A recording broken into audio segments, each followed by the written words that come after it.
And welcome back. This is your man Warrior. This is another patron roster review. This is Val Sol from Inglorious Wookiees. And Val Sol has been playing for about 3 years. He's a Dolphin. And so he does spend a little bit of money from time to time. Wants to know a little bit about how he could maybe shake up his arena team, make it a little better, more consistent in the top 50. And then Fleet, if I wanted to take a look at that, he's actually running probably pretty much what I would suggest, although I'll give you a little bit of a tweak. A couple is like Sith Raid teams that also would be, good in Grand Arena. So Grand Arena, Sith, those teams are kind of in alignment. And then of course, a few Zetas that he should be kind of focused on for, these future teams. So the first thing we're going to talk about is Arena, both regular and ships. And when I look at your Arena team, the one thing I notice is you've got a really great offensive powerhouse with CLS lead, Chewie, and Han Solo. Now, the two other characters are not bad. R2-D2 and Thrawn are good. However, they are better replaced with a General Kenobi or an Old Ben as the tank, preferably Old Ben, but General Kenobi works phenomenally well too.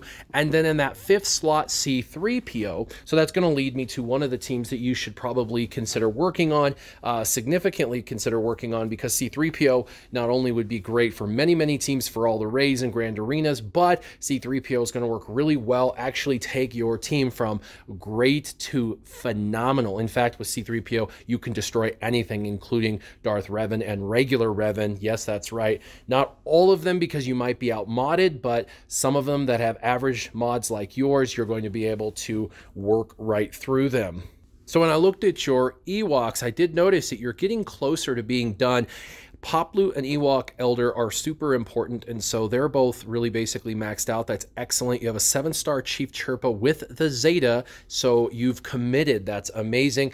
You don't have to worry about Scout and Tebow, so all you really have is Wicket and Logray to get them to 7 stars. Of course, you need them 7 stars, and then you want to work on the gear of Chirpa, Wicket, and Logray. So you really only have stars on a couple and gear on 3. That's really not that bad. You're really, really close, to be honest. I'm guessing they're already kind of in your favorites, but those 3, if they're not in your favorites, should be. They'll get you C-3PO, and C-3PO is going to take your arena team to the next level. You wanted to know about Zetas, and I would tell you that aside from the Zetas, I'm going to suggest the other thing is you might want to start stockpiling Zetas because you want Revan and because you want C-3PO. Jedi Knight Revan requires 3, C-3PO has 2. That's 5 Zetas you want to save for alone. And when you hear about C-3PO coming, you'll want to start stockpiling so you can at least do, oh my goodness, Zeta on him.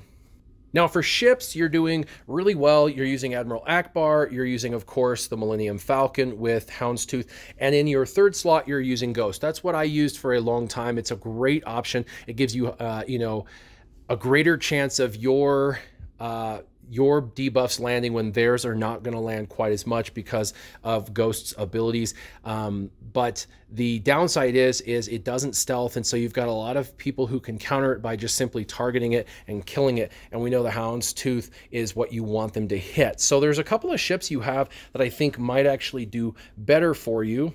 And the ship that comes to mind is actually this ship. It's completely maxed out, Xanadu Blood.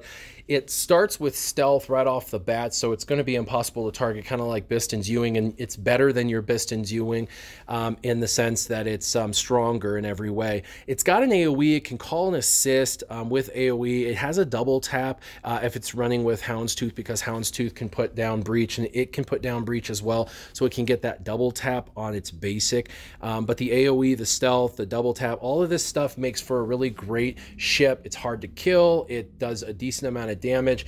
So it's going to work equally as good, if not better, than your Ghost. And then in your back lineup, the only 2 ships that really matter are Phantom 2 and Cassian's Ewing. And Phantom 2 really just to be able to come in and do a massive attack with this particular ability, Maximum Impact. For me, it does over 100,000. To a tank, it does like between 70 to 80,000. Even a Houndstooth, it can hit for 100K. It's crazy.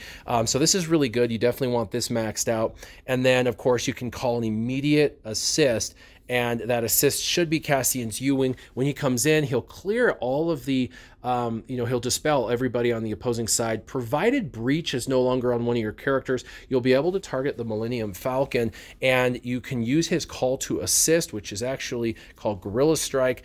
And you want this maxed out for sure, because he comes in and then he calls, you call your Millennium Falcon to attack his Millennium Falcon, and then you get at least 3 or 4 hits on their Millennium Falcon, which is a guaranteed basic destruction, and it's all downhill from there. Once their Millennium Falcon's gone, it's over with. So those are the only 2 reinforcements you need.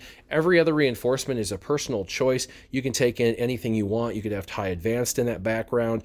You know, you could bring in TIE Reaper or Ghost. There's really a ton. You've got Lando's Millennium Falcon that you could work on and have fun with, but you don't need anybody else in that back lineup. You could even throw Biggs in your back lineup, or Sunfax ship. Biggs would be a fun one to have another tank coming in. But you've got it looking pretty good. All in all, I think that your lineup is good. Just remember Phantom too, and then the Cassian ship are really the 2 you want to focus on, in XB instead of Ghost in your initial 3 lineup. Try that variant and see what you think in comparison to what you're currently using.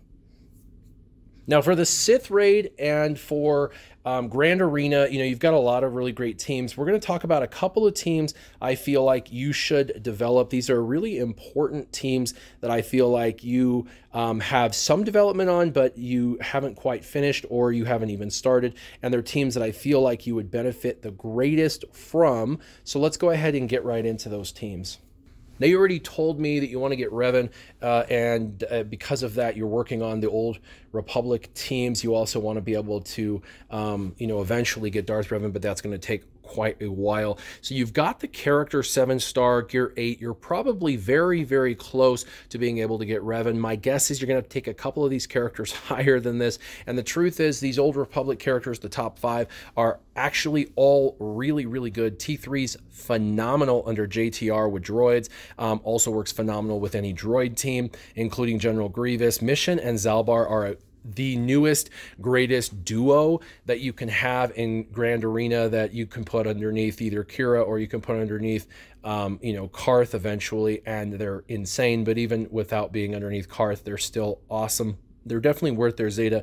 Jolie Bindo is trash unless, just like any healer is trash, unless you can get the heal that brings back revive, that brings him back to life, and that's his Zeta. So you're going to want to definitely put a Zeta on Jolie. So that's my official first Zeta suggestion. My second one would be on Mission. Now, I do eventually suggest Zalbar, but Mission over Zalbar and Jolie over Mission. So the 2 that I'm going to suggest for now after Old Republic are going to be your Jolie Bindo and then Mission. Those are the first and second ones. And then just continue to develop this entire team, not only for Jedi Knight Revan, but just so you can use them in Grand Arena and Sith Raid and all of those other places. You'll use Jolie in the Sith Raid for sure. Mission and Zalbar and T3 are great again for Grand Arena Territory Wars. And then let's go ahead and move on to the next team. Now, this next team looks really, really good. You've got Jedi Training Rey, R2-D2, BB-8. Eventually, you'll have C-3PO. You'll be able to add to this because he also is Resistance. And there's a lot of really great things that this team can do, but this is a team you're going to want to kind of try and finish off. You've got Poe and Finn in their 7 stars and Resistance Trooper. I would suggest Resistance Trooper, getting him leveled up more, because he's really great in Phase 1.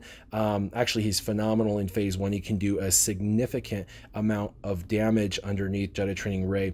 And so what I would suggest is definitely, you could even use Rey Scavenger as well. She's pretty good. But, you know, and Poe's really good too. But you definitely want to get your Resistance Trooper up. He can become a pretty solid damage dealer in the Phase 1 of the Sith Raid. And remember, the 3 top teams that basically do the most damage is a Revan team, a Jedi Knight Training Rey team, and you know, Night Sisters teams. Those are like kind of like the top 3 best Sith Raid teams. And so your Revan team, you're working on to build Revan. And again, when you build Revan, you'll then use him in probably Phase 2 with other Jedi, and you'd use Basilishan. She looks good. Grandmaster Yoda, he looks good.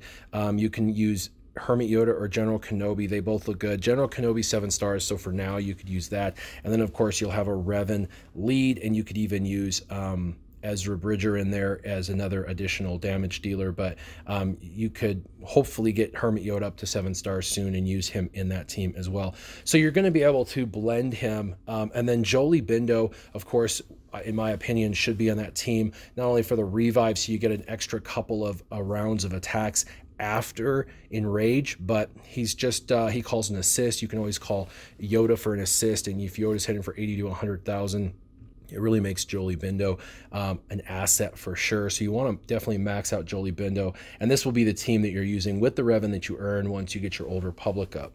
Now of the 3 teams, Jedi Training Raid team is basically done almost. You've only got 1, or 2 characters you'll want to do a little bit more work on. The Revan team looks pretty good. Star-wise, they just need the gear, and Night Sisters are going to be a lesser priority than Jedi Knight Revan, of course, even though they're definitely in your top 3 priority. But you've got a lot of work. You've got not only gear that you got to work on, but you got some stars for Zombie and Talzin, or they can't even play.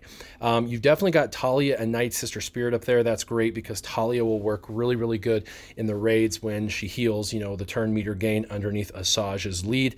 And of course, you're going to want to do that lead. So those are the next 2 that I would suggest is Asajj Ventress lead, Zeta, the Asajj Ventress lead, and then get Mother Talzin's unique. The unique Plague Bearer is a really great one to be able to Zeta. And those are the only 2 Zetas you really need on this team, although just like Zalbar was an optional for Old Republic, that's a good one. Old Daka's Zeta is really good as well for raids specifically for a little bit more durability on the team. But I would definitely suggest Asajj Ventress lead and then Mother Talzin unique as the next 2 Zetas. So we've talked about Jolie Zeta, Mission Zeta, Asajj lead Zeta, and now Mother Talzin Zeta. Those are going to be the top 4 Zetas in my opinion for your team. And again, I would Zeta them in that exact order. And then once you get your Night Sisters up, you'll have a Revan team, a Jedi Knight Training Raid team, a Night Sister team. All 3 of those teams can do 5 to 15 million depending on development each. And so you're looking at 15 to 30 million just from those 3 teams alone. And you have plenty other teams that you can go and get additional damage to kind of shore up that. So those are going to help you with Grand Arena as well. Those are, excellent teams. You can take Night Sisters and divvy them out into multiple teams, especially you can run Mother Talzin lead on offense and run Asajj Ventress on defense, things like that for 5 versus 5 or 3 versus 3, Grand Arena, Territory Wars. These are definitely great teams. So Val Sol, you're doing really well for 3 years. It looks like you've been pretty darn geared towards really very good and very specific characters. I do think you need your C-3PO. That should be kind of a top priority. He should be coming around again sometime soon. Your Ewoks are looking pretty good. You only got 3 Ewoks to work on. And then, of course, once you do that, you could throw in CLS Han, C-3PO, Chewie, and then either General Kenobi or Old Ben. There's differences between General Kenobi and Old Ben. There's great reasons for both. And then for the Sith Raid, the 3 top teams, your Revan team, work on your Old Republic for that. Your Resistance team with Jedi Training Ray, definitely get your Resistance Trooper up. And for Night Sisters, you got a couple of Zetas and some extra development. Work on them last, but they're important. For Zetas, I'd Zeta Jolie first, Mission second, Asajj's lead third, and then Mother Talzin fourth. And then remember, you're going to need 5 Zetas for Jedi Knight Revan and then also for C-3PO. Once you realize you're going towards that event, let's say it's in 3 weeks or something, you want to pause all of your Zetas with any other the list, and you want to start immediately saving for that character that's for that event. So when that character is unlocked, you can immediately Zeta it. And with C-3PO, it's going to be obviously, oh my goodness, first, and then for Jedi Knight Revan, it will be his leadership first. You can still use him. He's still super viable, and it looks like I said you're doing really well in fleet and in arena. Once you have C-3PO, you should be able to compete in the top 50 each day, and if not, at least get into the top 100 very, very easily. C-3PO is insane, really, really, really great, super difficult to beat. I've had those teams beat me on offense, and I've lost on offense against those teams when modded correctly. I hope this helps you out. Shout out again to Inglorious Wookiees. As always, keep your gaming on. Warrior out.